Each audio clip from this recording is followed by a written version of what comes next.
Buenas noches, bienvenidos al análisis de a las 8:45, hoy domingo, totalmente en vivo, junto a Cristian Castillo. Cristian, un gusto, buenas noches. Buenas noches, siempre echando para adelante un domingo más, don Mariano. Pues ni tan más. Ahí pues seguimos vivos. ¿Usted ya le dio COVID? Sí, de acuerdo. Entonces, cuando le dé COVID, hay que No, en eso estamos de acuerdo. No, lo que pasa es la que salud en este país es solo por 24 horas más. Bueno, en el mundo, tampoco. en el mundo. Lo que pasa es que ya estaba pensando yo en las últimas noticias que están saliendo desde Chile y Sí, la siempre, constituyente Mariano, muy probablemente con tendrá las teorías de mayorías. conspiración. No. Bueno, hay que A ver, decir que si el me pueblo deja chileno, explicarle, le digo por qué mi preocupación. el pueblo chileno no Las apoya a los partidos izquierdas políticos. van a tener mayoría, más en los pueblos indígenas, con lo cual van a reescribir una constitución y les va a ir muy mal. Pero en fin, ya lo dije. Es el designio del pueblo. No, yo no estoy cuestionando el resultado. Yo no estoy cuestionando que esa fue la decisión. En un poder constituyente, recuerde, sobre todo Estoy de poder acuerdo, pero constituyente esa es la originario. tendencia y de eso hay que tener cuidado y advertir a los guatemaltecos que No, pero ahí lo que está detrás de diciendo es que los Guatemala pueblos no vienen tienen también. derecho de escribir Bueno. sus constituciones. Vamos a hablar hoy por la noche del expediente 2067-2021, un expediente que se hace famoso a partir de un comunicado de prensa del pasado viernes, en el cual la Corte de Constitucionalidad explicó que recibió una denuncia por la vía de la figura procesal, amigos de la Corte, en contra del abogado Alfonso Carrillo Marroquín, en la que se hace saber que se han presentado acciones en su nombre a pesar de encontrarse fuera del país. De acuerdo con el comunicado de prensa de la Corte de Constitucionalidad, esta Corte es del criterio que no se admite comparecencia en forma personal de sujetos procesales que no se encuentran en el país. Al recibir la denuncia, la Corte de Constitucionalidad requirió información migratoria de Carrillo Marroquín y aparentemente no se encontraba en Guatemala cuando se presentaron algunas acciones legales. La Corte de Constitucionalidad, esto es importante indicarlo, trasladó el asunto al Ministerio Público para que investigue si puede existir una eventual falsedad, ya que de acuerdo a la denuncia, el abogado dice que comparece en nombre personal y en su propio auxilio y pone lugar y fecha Guatemala cuando él no se encontraba o no se encuentra en el país. La Corte de Constitucionalidad también pidió al Tribunal de Honor del Colegio de Abogados que actúe como corresponde en este caso. Sobre esto hablaremos, Cristian y yo, con tres invitados. Les doy la bienvenida: José Toledo, Roberto Villeda Arguedas y Laureano López. A los tres, buenas noches, bienvenidos. Muchas gracias. Bien, iniciamos con el licenciado José Toledo. Bueno, su análisis inicial sobre este tema que ha hecho público la Corte de Constitucionalidad. Buenas noches, sí, es un tema interesante y preocupante porque hacen un análisis normal de la situación. Para empezar, que los abogados somos profesionales que únicamente tenemos licencia para litigar dentro del territorio nacional. Eso es básico, ¿verdad? Uno no puede litigar en el extranjero, salvo los que somos notarios, que podemos ejercer en el extranjero en casos excepcionales. Pero en el caso de los abogados que auxiliamos, no podemos tener en un memorial hechos, datos que sean ajenos a la verdad. El propio artículo 200 de la ley del organismo judicial obliga a los abogados a conducirnos con la verdad. Si yo estoy en Miami y voy a auxiliar un amparo, yo voy a poner en la ciudad de Miami, 14 o 16 de mayo del año 2021, no voy a poner Guatemala, porque ahí estoy faltando a la responsabilidad como abogado.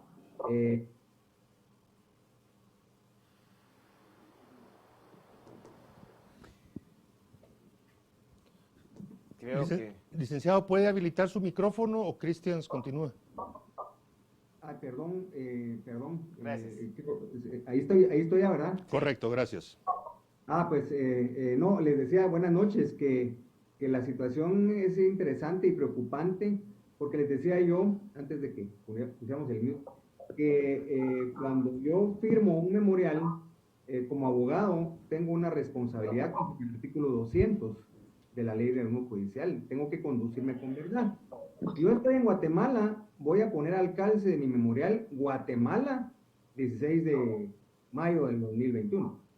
Si yo pongo que estoy en Miami, voy a poner Miami, pero no puedo faltar a la verdad porque el artículo 200 de la ley de la orden judicial así me obliga. Aparte de que los abogados somos profesionales que el ámbito territorial de nuestra acción como litigantes es dentro del territorio nacional, salvo los notarios que en ocasiones especiales podemos cartular fuera de la República. De lo contrario, solo tenemos licencia para actuar en Guatemala. Interesante también sería ver y analizar el efecto que van a tener esos amparos, esas sentencias incluso, que se hayan obtenido con ese tipo de incongruencias, ¿verdad? Porque ahí habría que ver que la Corte de Constitucionalidad pueda enmendar procedimientos y probablemente dejar en suspenso muchas de las decisiones que se hicieron en base a esos amparos. Doctor López, en el actual mundo, realmente el tema de la COVID-19 ha venido a contribuir a la deslocalización y a la actividad deslocalizada. El famoso trabajo desde casa ya no requiere en gran cantidad de cosas la presencia física. ¿Cómo evalúa usted, a raíz de lo que ya planteó el licenciado Toledo, pues los planteamientos que la ley requiere para que se actúe directamente en el país, en este caso en particular? ¿Cuál es su criterio al respecto? Buenas noches, viendo efectivamente la situación que se está desenvolviendo, nos damos cuenta de una situación especial. Hablamos de amparos. En los amparos estamos luchando, estamos buscando, según parece, el licenciado actuó en su propio auxilio, y cuando él actúa en su propio auxilio quiere decir que el que ha sufrido agravios de rango constitucional es él, porque el amparo, ese es uno de los requisitos esenciales, que el agravio de rango constitucional le sea proferido precisamente al agraviado, y en ese caso, al ser él quien firma en su propio auxilio, implica que él era el agraviado. Ahora bien, hay un error, ya sea un descuido, una negligencia, una ligereza, al escribir en el memorial Guatemala, X fecha de X año. Ahí hay una situación que puede tratarse de una mala costumbre o bien puede tratarse de una negligencia descuidada, valga la redundancia, porque no puede ser de que sea un gazapo que se le pase a alguien tan fácilmente. El abogado puede redactar sus memoriales en cualquier parte del mundo y remitirlos vía Guatex. Eso no es problema, porque va a surtir efectos dentro de Guatemala. Ahora, el problema está por qué le puso Guatemala cuando no estaba. Eso es motivo de una posible, no sabemos, falsedad material. Roberto Villeda Arguedas, este tema, junto a otros que la Corte de Constitucionalidad resolvió durante esta semana del 10 al 14, pues generó muchísimo debate, reacciones, señalamientos, acusaciones. Muchos dicen que es un tema sencillamente de forma y que de la forma se quieren ir al fondo para descalificar a Alfonso Carrillo Marroquín. Su criterio, por favor. Bueno, de ahí el principio es que para actuar hay que estar. Ya lo señalaron perfectamente los dos colegas que me antecedieron en el uso de la palabra. Aquí, en términos populares o coloquiales, se podría decir de que al licenciado Carrillo lo encontraron fuera de base en la 11ª y con las bases llenas lo pusieron out. Fuera de base. La base se entiende que es el territorio nacional donde él tiene que estar para poder actuar. En este caso lo encontraron fuera de base y lo pusieron out. Ahora, licenciado Toledo, pareciera que es algo tradicional en la forma de actuar del abogado Carrillo. No es desconocido para la población guatemalteca que él viene actuando a través del amparo en diferentes gobiernos, desde actuaciones como la que se da en el 2009, cuando en medio del gobierno de Álvaro Colón, por acciones de él, se evita un nombramiento a la Corte de Constitucionalidad. Y a partir de eso, pues pareciera obvio que él no actúa necesariamente en el país. ¿Por qué hasta ahora recurrir a este elemento cuando ya tiene toda una trayectoria de más de una década si nos remitimos al evento del 2009, de operar limitando el poder por la vía del amparo. Bueno, sí, en torno a este tema se ha escrito y se ha discutido hasta la saciedad. Dicho sea de paso, el amparo ha sido mal utilizado por el gremio de los abogados, lamentablemente, al que pertenecemos, buscando resolver problemas que se deberían de resolver en procesos de conocimiento común que deben haber dos instancias, y este es un aprovechamiento bastante generalizado que debe ponerse el fin. Ahora bien, la Corte de Constitucionalidad, como ente encargado de velar y de resguardar la Constitución y los derechos constitucionales de los guatemaltecos, está en su facultad de revisar, incluso de oficio, los actos en donde se hayan observado errores sustanciales.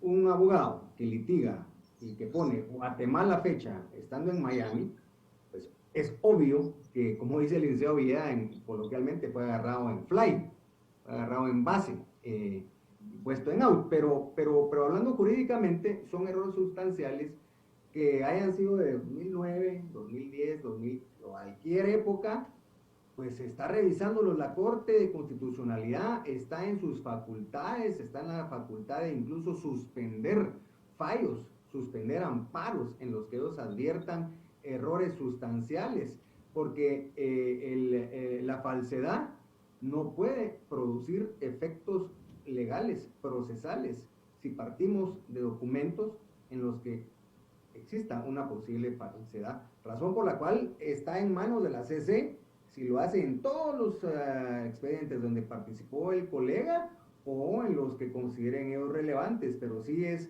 una potestad que tienen ellos para tomar las decisiones que mejor consideren convenientes. Laureano López, hay muchos abogados litigantes, incluso jóvenes, la mayoría de ellos, que insisten de que esto es una situación directa por revancha contra el abogado Alfonso Carrillo Marroquín, y aducen de que, bueno, ya existe el casillero electrónico, CC móvil, la firma electrónica de magistrados y secretarios, notificaciones electrónicas, en fin, citan una serie de situaciones ahí de la modernidad y que por lo tanto no es necesario la presencia física, material del abogado en el país para presentar un recurso. ¿Qué le responde usted? Yo creo que es bastante medida, no solo los jóvenes, sino todos los que tenemos un poquito de claridad en el tema, deberíamos tener definitivamente la certeza. Guatemala, usted puede hacer todo lo que la ley no le prohíbe. Y si la ley no me prohíbe a mí redactar mis memoriales estando en Hong Kong, yo los puedo mandar. Si eso no es problema. Lo que estaba alegando la Corte es que no se cumplió y se está verificando lo del artículo 61 del Código Procesal Civil y Mercantil en cuanto a la firma del abogado auxiliante. Si esa firma fuera falsa, entonces tendríamos un reto diferente. Habría que procesar a quien falsificó la firma, no a él. Y en todo caso, si él la hubiera firmado, también tendríamos el problema del lugar donde él asegura que firmó el documento. Ahora bien, eso solamente es un tema, sí es cierto, formal, porque si el agravio de rango constitucional existe, la Corte de oficio debe enmendarlo, aun cuando nadie hubiera interpuesto un amparo. La Corte precisamente, y recordemos el caso de Serrano Elías, cuando se le declara fuera del ordenamiento legal su actuación, nadie se lo pidió a la Corte, ellos lo hicieron por oficio, por motivación propia. Entonces, cualquier cosa que atente contra derechos constitucionales, cualquier cosa que violente el orden constitucional, la Corte debe resolver. Y luego, claro, eso es muy aparte en cuanto a si el otro cometió o no falsedad en la declaración del lugar donde él se encontraba, eso es aparte, porque eso solamente es una situación en la cual puede ser procesado por haber dicho algo falso ante una autoridad, pero como no es bajo juramento, recordemos, sino que simplemente es el calce de un memorial, pues se le puede procesar y que le vaya bien en un juicio de una falsedad material, porque puede haber existido. Sin embargo, lo que se haya resuelto en esos casos no puede suspenderse, porque son agravios de rango constitucional y la función esencial de la Corte es mantener el orden constitucional, independientemente se lo pida o no se lo pidan. Entonces, a mi juicio, respetando el criterio de todos los demás, esos juicios no pueden ser suspendidos, los amparos no pueden ser suspendidos. La tramitación de un amparo se suspende cuando se está tramitando. Cuando ya se emitió la sentencia y está firme, no es que cause cosa juzgada, pero simplemente ha reparado un agravio de rango constitucional. Ahora, licenciado Villeda, el licenciado Carrillo es pues miembro de una familia de abogados que tiene su bufete en el país y diferentes medios han reportado que es un bufete grande dedicado a actividades corporativas. Se puede, para los que no somos abogados, se puede actuar a través de otros abogados del bufete que pues pertenece a su familia. Bueno, los abogados tenemos la facultad de firmar a ruego del presentado cuando éste no puede firmar. Esa es una facultad que está reconocida incluso dentro de la legislación procesal civil y mercantil, que podríamos decir que es la jurisdicción más formalista dentro del contexto de las jurisdicciones procesales. Como les digo, el abogado tiene la facultad de firmar a ruego de una persona, pero el tema de que esté o no esté en el país no deja de tener importancia. Por ejemplo, hay notificaciones que no se pueden realizar cuando la persona a la que se le va a notificar se encuentra fuera del país. ¿Por qué? Realmente la legislación guatemalteca todavía no se ha adaptado a las nuevas tecnologías. Es una legislación que en su mayoría proviene de los años 60, de los años 70, de los años 90, incluso la procesal penal, pero que fue establecida cuando no existían los avances tecnológicos que existen hoy en día. Entonces, por eso el principio de la presencia en el país todavía es un requisito fundamental que lleva a la situación en la que nos encontramos hoy en cuanto a la duda de la pertinencia de si el abogado auxiliante está o no en Guatemala.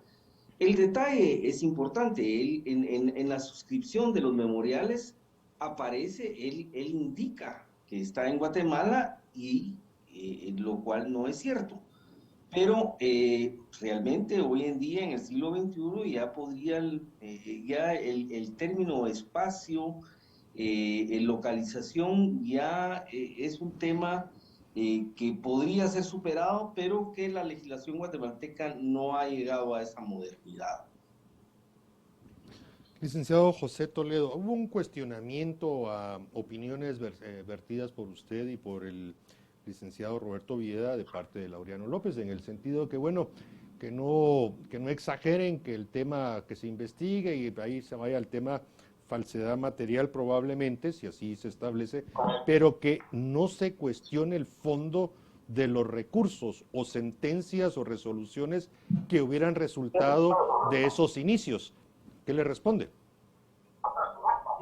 Yo voy a disentir en algo. Aquí, en este caso y en este tema que estamos platicando esta noche en particular, el fondo, la forma hacia ese fondo. Le voy a decir por qué. Según la ley de amparo, la primera petición que hace un ciudadano de amparo es rogada. Es decir, tiene que haber un impulso de un sujeto, de un ciudadano, que considere vulnerado un derecho. Es decir, la primera gestión que alguien hace a la Corte, a un tribunal constitucional, es rogada. Tiene que haber una persona responsable. En el caso del colega que está mencionando esta noche, su primera gestión, él la firma como responsable y desde esa primera gestión ya se produce la activación del mecanismo constitucional, pero tuvo que ser activado con un estartazo que él puso. Si ese estartazo, él mintió diciendo que estaba en Guatemala cuando estaba en Miami, ya todo lo demás deviene nulo. Entonces, es cierto, lo que dice el licenciado Laureano, es cierto, posteriormente ya es de oficio, ya la Corte ya emite sus fallos, pero si el comienzo estuvo mal, lo demás tiene que estar mal. De manera que yo sí considero que el abogado debe ser fiel a sus ordenanzas, debe ser fiel a su mandato. Yo, perdónenme, pero yo sí no me atrevería a presentar demandas en Guatemala estando en Miami, o estando en Europa, o en cualquier otro lado. Dios guarde, eso es elemental para cualquier abogado. Ahora bien, se dice por ahí, he escuchado o he leído ahí en las redes, que entonces, ¿por qué muchos prófugos o muchos acusados presentan amparos desde ahí? Eso es aparte, porque esos son gente acusada que tienen derecho, incluso sus familiares, a contratar abogados en Guatemala y defenderse, aunque ellos estén fuera. Eso es otra cosa muy diferente que hay que aclarar, que el abogado solo puede trabajar dentro del territorio nacional, porque nuestra licencia solo está dentro del territorio nacional, salvo los casos del notario que deba ir a expedir documentos al extranjero por un caso debidamente establecido en la ley. Ahora, licenciado López, la discusión que ha planteado el licenciado Toledo tiene que ver precisamente por actuar en el país. Él es guatemalteco y entiendo que los amparos han tenido que ver o han estado apegados al marco normativo guatemalteco. ¿Podría explicarnos a los que no somos abogados ese planteamiento que hace el licenciado Toledo y que en el cual insiste bastante? Agradeciendo el símil que presenta el licenciado Toledo, precisamente nosotros como notarios podemos actuar llevando a cabo acciones fuera de la República de Guatemala para que posteriormente tengan validez dentro de la República de Guatemala. Eso es en calidad de notarios, porque en esa función estamos más frente a una función pública, la cual sí tiene normas más estrictas que ante la función en calidad de abogados. ¿Por qué? Porque realmente aquí estamos haciendo un análisis de algo que tiene ciertos parámetros. Acá, el fondo de cualquier amparo es restaurar derechos constitucionales, los cuales han sido vulnerados. ¿Qué importa o qué fundamento tendríamos para decir de que si un derecho de la propiedad, por ejemplo, que es uno de los derechos que se litigan muchas veces en los amparos, es violentado y yo facciono el documento de amparo, lo presento y me restituyen mi propiedad, pero yo cometí esa situación de escribir Guatemala cuando debía haber escrito Hong Kong o China o lo que sea, pero mi propiedad me la tienen que devolver. Mi propiedad no me la pueden quitar porque ese es un derecho constitucional. Entonces, no importa dónde esté, lo que sí importa es que el agravio constitucional sea restaurado, porque si no, no tendría sentido. Estas garantías efectivamente son bastante formalistas en algún modo, pero no son, esa formalidad no debe, ni por subrepción, ni por obrepción, traerse abajo todo un castillo constitucional, sino que al contrario, debe sancionarse si la conducta fue inapropiada, que se sancione la conducta. ¿Qué se sanciona? Hechos, acciones de los individuos. Y si la acción del individuo fue la fecha, fue el lugar, eso es lo que debe sancionarse. El resto debe realmente sostenerse con toda la fuerza del mundo, porque la Constitución y los derechos constitucionales no pueden estar sujetos a, si bien es cierto, el error no es fuente de derecho, esto podría no ser un error, podría ser simplemente una acción típica, antijurídica y culpable al escribir la palabra Guatemala en un memorial. Hasta ahí nada más. Pero si la Constitución es violentada, debe sostenerse por encima de cualquier otra situación.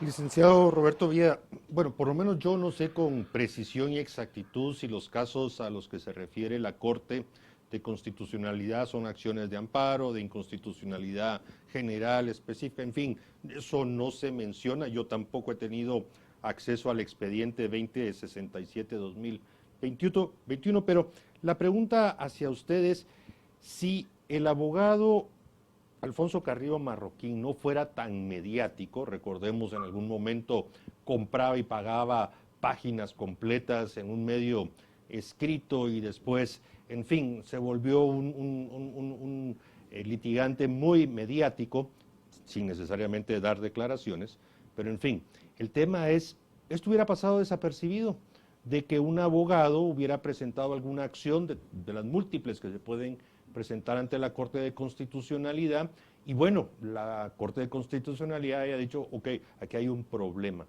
¿Cómo lo analiza usted? Es una situación política la que se está presentando.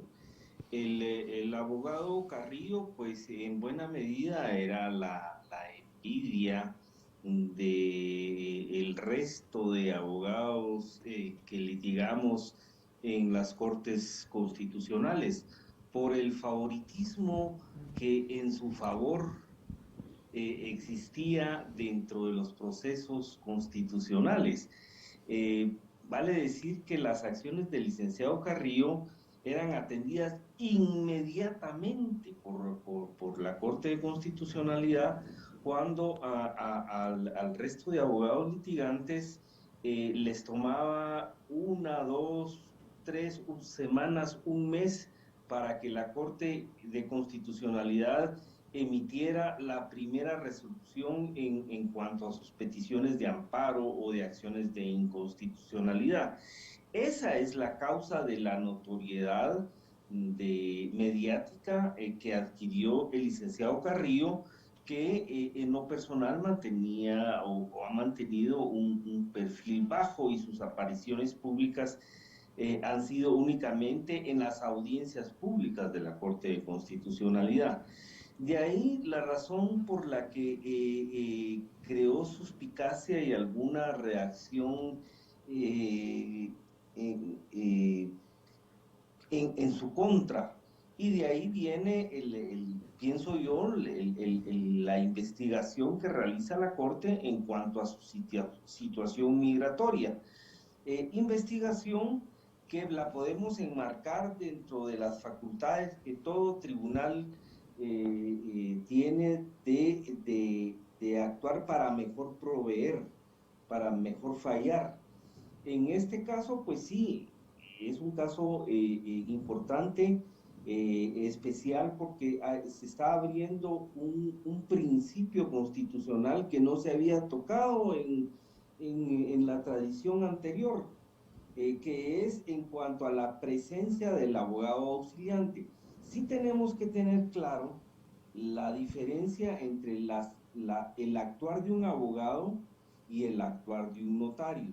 No debemos confundir una cosa con la otra. Ciertamente, conforme a la legislación guatemalteca y dentro de buena parte del mundo latino jurídico, en los abogados se conjugan esas dos funciones, pero hay que tener claro que son dos funciones totalmente distintas. La función notarial a la función de la abogacía. En este caso, pues el problema está en el lugar de suscripción de los memoriales, donde se afirma de que se suscribe el memorial en la República de Guatemala o en la ciudad de Guatemala o en el departamento de Guatemala, cuando la presencia física del suscriptor está siendo fuera del territorio nacional. Licenciado Toledo, es importante entender a la audiencia y a los que no somos abogados esa frase que ha puesto sobre la mesa el licenciado López de el sujeto legitimado. Y esto porque hemos visto al licenciado Carrillo en diferentes amparos ante diferentes temas y, insisto, han sido acciones que promueve y que han sido efectivas para la limitación del poder en diferentes gobiernos y con diferentes actores políticos. Entonces, ¿cómo entender esta categoría que ha sido puesta sobre la mesa del actor legitimado? Yo quisiera pensar que cualquier abogado honorable que piense en el derecho de los guatemaltecos, de los ciudadanos, que tuviéramos esa iniciativa de acudir a la Corte de Constitucionalidad en pleno uso de nuestra viveza nacionalista, a plantear amparos. Yo estoy seguro, como dice el licenciado Villeda, que no le darían trámite. Yo quisiera pensar que fuera posible para mí llegar a la corte y que al día siguiente ya tuviera un amparo provisional. Eso no se da, eso solo se dio en el caso de él, en el caso del Procurador de los Derechos Humanos y algunos actores de la vida nacional. Pero no sucede así, no sucede así. De lo contrario, creo que Guatemala estaría mejor. La legitimación activa para el amparo es algo muy discutible porque no siempre se tiene legitimación cuando son derechos de terceros.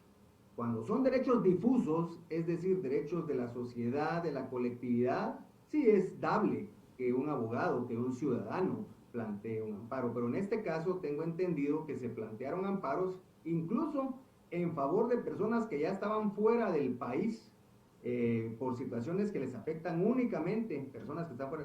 Y voy a dar un ejemplo, el excomisionado de la CICIG, ¿verdad? Que no le habían rogado su actuación y ahí iban los amparos.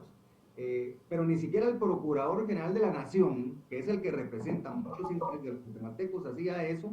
Entonces, ahí es donde entran las dudas, ahí es donde dice uno, ¿por qué privilegios hay para que un abogado que es colegiado igual que yo, que ha cumplido con todos los requisitos de abogado como yo y como licenciado Villeda y el colega Laureano, porque él sí? ¿Por qué yo voy hoy, mañana lunes, a presentar un amparo y tal vez en diciembre tenga la primera resolución? Y no estoy exagerando.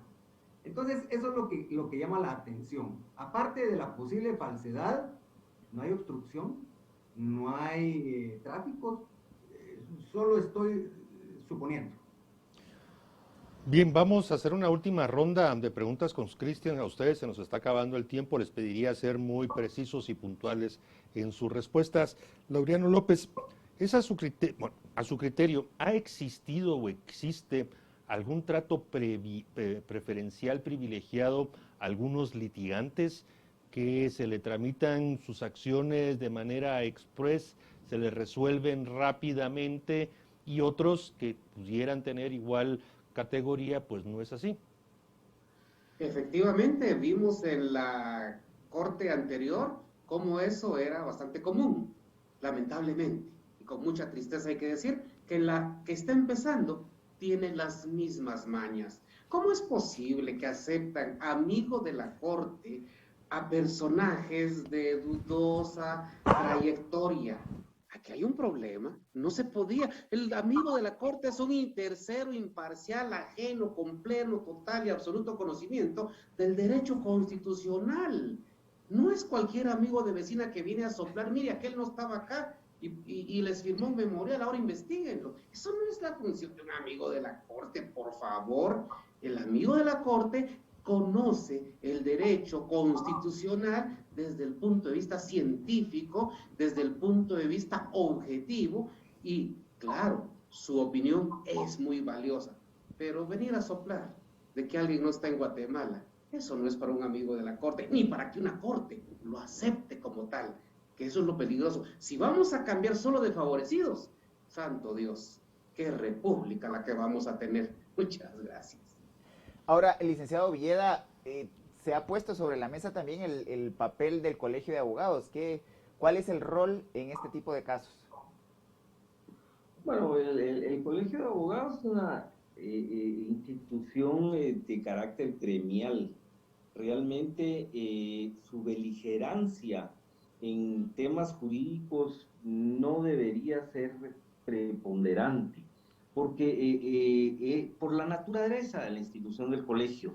Él es una institución que está, su objeto principal, su naturaleza es la cohesión gremial, el beneficio gremial, y eso, aunque nuestra especialidad sea jurídica, su incidencia dentro de los temas jurídicos de la nación no se le debe reprochar al colegio como institución que adopte posiciones en favor o en contra de los temas constitucionales. Antes de retirarme y de agradecer la invitación, pues le envío un saludo muy especial al colega Laureano y al colega Toledo. Muchas gracias.